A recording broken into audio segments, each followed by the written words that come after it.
Hello everybody, today is Saturday, November 16th, 2024. Saturday morning here, we're gonna got the Trans Am, our 92 Trans Am project here in the garage.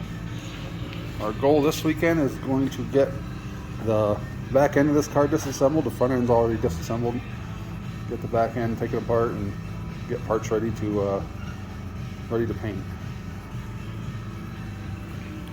And like I said in some of the other videos, this car's right on the edge of needing a paint job. It looks nice, it looks beautiful, but there's just a lot of little imperfections that you would never be able to get out without an actual paint job. This paint looks really nice, but you can see right there in the center of the deck lid there, you can see there's like a little dent. And it's right in a spot where paintless dent remover wouldn't be able to get it out, so that would have to be fixed. There's scratches and stuff here and there that you'd never be able to polish out properly without like really getting on it into the clear. So it's just better off just to give it a nice paint job and then it's done. And it'll last for quite a few more decades. This car will be taken care of much better in the second half of its life now. This is a collector car, so let's start getting to it. We'll pick back up once we start to get this thing apart. Stay tuned. Okay, somebody asked me to make a video about adjusting the trunk lid on one of these. So what you'd want to do is you'd want to get your trunk lid up first of all and put some kind of a prop stick right here. It depends on which side of the trunk that you want to adjust it, and you might need to adjust the whole thing. Anyways, you want to put a prop stick right here because you want to unhook your gas shocks, because those gas shocks put a lot of pressure on this while it's open. You want to take the pressure off. So you put some kind of a prop stick up here to prop this up. Unhook your gas shocks right here. Then you can loosen up these two bolts and you should be able to move the trunk lid ahead, back, up and down, wherever you want to move it to adjust it. So just a little tutorial there. I've got these trunks are very, very simple to take apart. These are much easier to take apart than a hardtop car is. It's just pieces of felt basically is all they had in here. And of course, down in here, they had the dumbest idea that GM's ever had, and their flat spare tire with a built-in inflator to inflate them.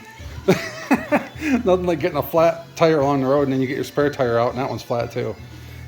If you're a GM engineer and you're watching this from that era and you're watching this video, you really should be ashamed of yourself.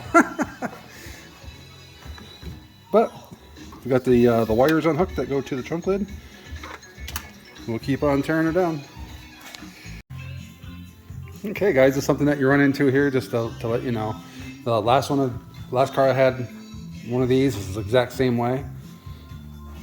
These little stanchions here that you see are the bolts, 7/16 bolts that go down through the trunk lid. And these things come unglued. They're basically, this is the spoiler. That's the bottom of your spoiler, and you can see right where each one was glued.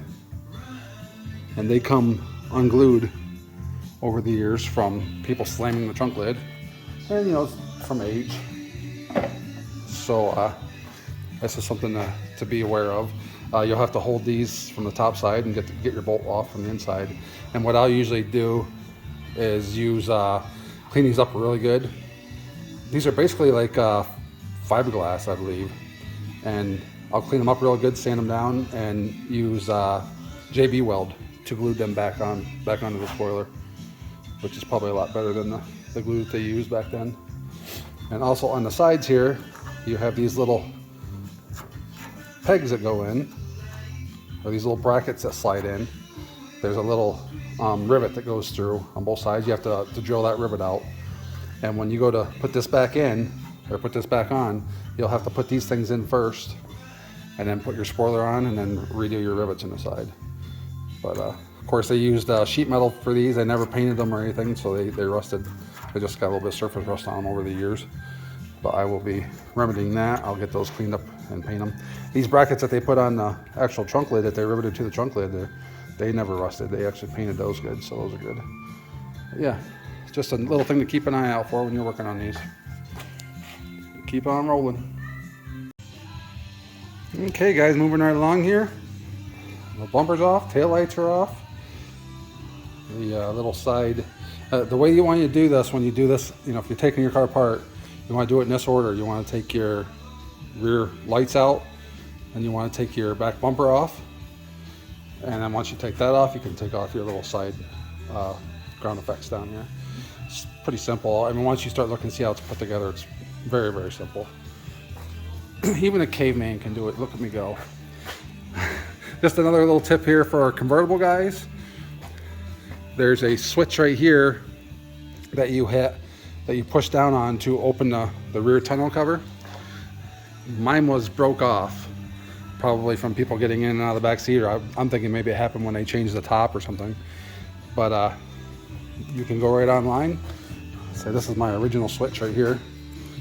You see the switch is broke off. I could still actuate it with a screwdriver in there, but you can go right online. Look for this part number. It's literally the same exact switch that they used on Camaros and Firebirds to open up their rear hatch.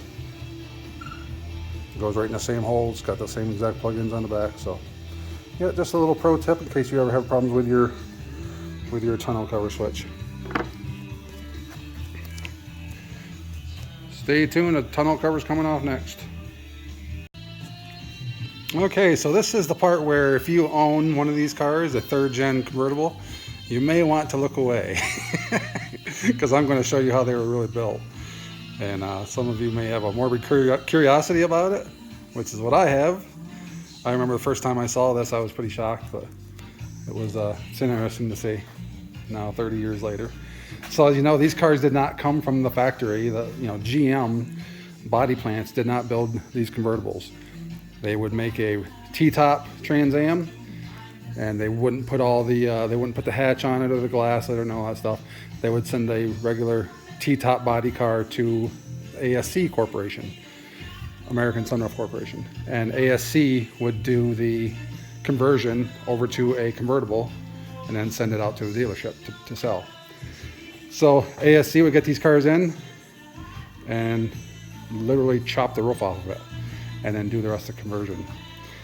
So, you know, you have these large spoiler pieces that go down the quarter panels, and you think, oh, that's to make it look nice. Well, it is, but it's also to hide what they did. So they chopped the quarter panels off right up here, chopped it all the way back to this point, and then they just put, you can see, silicone sealant, gray silicone sealant over the after they had to weld all the structure in there, so this structure is all welded in. But when they were done, they would just put silicone sealant over their welding, and then put those spoiler caps over the top of the quarter panels to hide their work.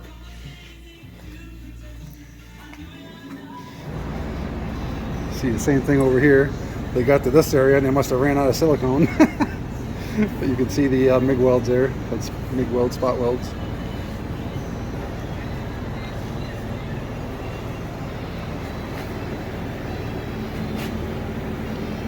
Pretty crazy. But, and then when they were done, after they were done doing their welding, they would spray this all black. And you can see where their black paint stops right there. They actually went out over to here to keep the corrosion from starting on here. And it's the same over here. You can see right where the black paint stops, right to there. So they would basically put black primer on this, or black paint, and then do their silicone and put the convertible spoilers on. Pretty interesting, something that a lot of people don't know, you know. So any convertible IROC Z or Camaro or Firebird or Trans Am that you see is just like that underneath there. So, yep, just wanted to share that with you guys. Kind of interesting little factoid there. We've got the back end of the car all tore apart. There's the tonneau cover. And our last thing to do here is to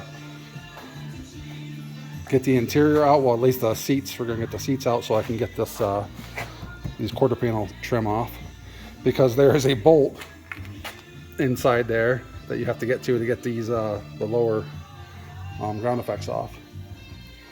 But I don't mind doing it anyways. I always take the interiors out in a car like this just so I can get the carpet deep cleaned and get the seats deep cleaned and everything.